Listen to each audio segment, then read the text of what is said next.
Crowd gathered in Minneapolis tonight demanding the U.S. stay out of that fight. Cal and Gray spoke to Minnesotans who have loved ones there about what's happened and what could happen next. A lot of emotions there tonight. Iran's foreign minister is expected to meet with European leaders tomorrow as the White House weighs whether to join the attacks on Iran.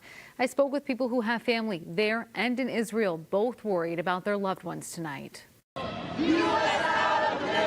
In Minneapolis, a demonstration calling for the U.S. to stay out of the conflict between Israel and Iran. I am critical because I believe in democracy and I'm seeing it failing. Local artist Kantayun Amjadi first came to the U.S. from Iran when she was 19 and still has loved ones there. I don't know how to describe how they're terrified. I feel like it's just another level of disruption. 24 hours evacuation for a city that is in par with New York City. Israel warned hundreds of thousands of people to evacuate the middle of Tehran earlier this week. President Trump urging evacuations on social media as well. He has called for the country's supreme leader to surrender.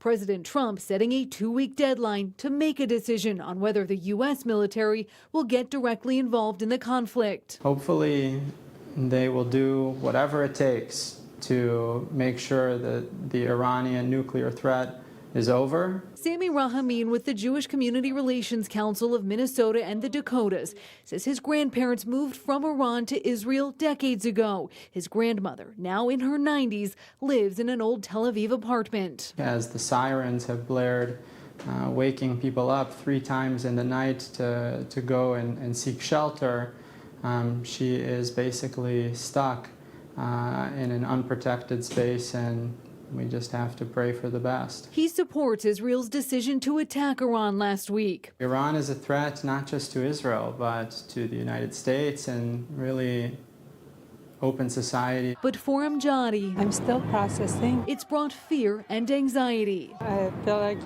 there are many layered emotions and reactions involved in it, but I feel like the top one that keeps coming up is anger and frustration, disappointment in the United States.